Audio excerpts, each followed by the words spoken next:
Hello guys, welcome back to my channel. তো চলে এসেছি আবারও একটা শর্টস নিয়ে। তো এইটা হচ্ছে নবমীর দিন সকালের, যেখানে অন্নপূর্ণা ভোগ হয়, মানে অন্নপূর্ণার পুজো হয়, মা অন্নপূর্ণার পুজো হয়। তো এই যে মূর্তিটা আপনারা দেখলেন, সেটা পুরোটাই মানে ভাত দিয়ে তৈরি, যেটা অন্ন দিয়ে তৈরি, সেই নাম অনুসারেই হয়েছে অন্নপূর্ণা পুজো। আর এদিকে চলছিল যজ্ঞানুষ্ঠান, আর সেই যজ্ঞানুষ্ঠান শেষ হওয়ার পরই এই অন্নপূর্ণা মায়ের পুজো করা হয়। তো এই প্রসাদটাই সবাইকে দেওয়া হয়। তো আমরা বসে বসে সেগুলোই দেখছিলাম। রাইট টাইমে প্রবেশ করেছিলাম বলে সব কিছু দেখতে পেয়েছি। আর এদিকে আমরা অনেকটা পেছনে ছিলাম, আর ভালোই লাগছিল বেশ। অন্যবার বাসন্তী পুজোয় এই 4 দিন, মানে 4 দিন যাওয়া হয় না, তো মানে 2-3 দিন হয়তো যাই, কিন্তু এইবার বাসন্তী পুজোয় প্রত্যেকটা দিন গিয়েছিলাম। আর অসাধারণ মানে অ্যাম্বিয়েন্স, তো তোমরা জানো একটা আধ্যাত্মিক ব্যাপার। আর এখানে তাদের যুদ্ধবিদ্যার যে প্রদর্শন সেটা দেখানো হচ্ছিলো, আরতি করা হচ্ছিলো। এইভাবেই মাকে পুজো করা হয় সেখানে, আর সবাই স্বামীজিরা করেন। আর তারপরে এই পুজো হওয়ার পর সেই যে অন্নের যে মূর্তিটা দেখলেন সেটা বিলি করা হয়, মানে প্রসাদ হিসেবে দেওয়া হয়।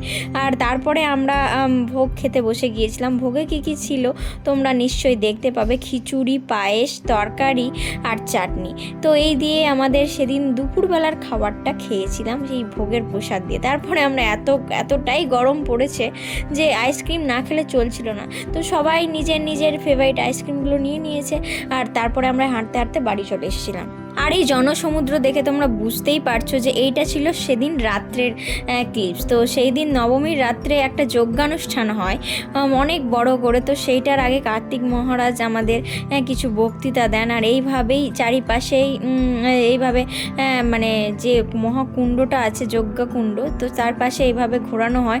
তো মানে অসাধারণ দেখতে লাগছিল। আর অনেক তো এখন ইউটিউবার হয়ে গিয়েছে, তাদের ক্লিপস দেখে তো তোমরা বুঝতেই পারবো। অবশেষে যজ্ঞকুণ্ডে আগুন দেওয়া হলো এবং যজ্ঞকুণ্ড মানে অসাধারণ লাগছিল। এটা অনেক দিন পর আমি দেখলাম, মানে যেহেতু এখানেই থাকি কিন্তু যাই না, মানে প্রচুর ভিড় হয় বলে।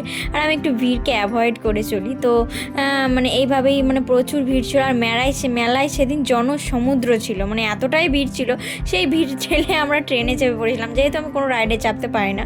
তো সেই জন্য ওই ট্রেনেই চেপেছিলাম।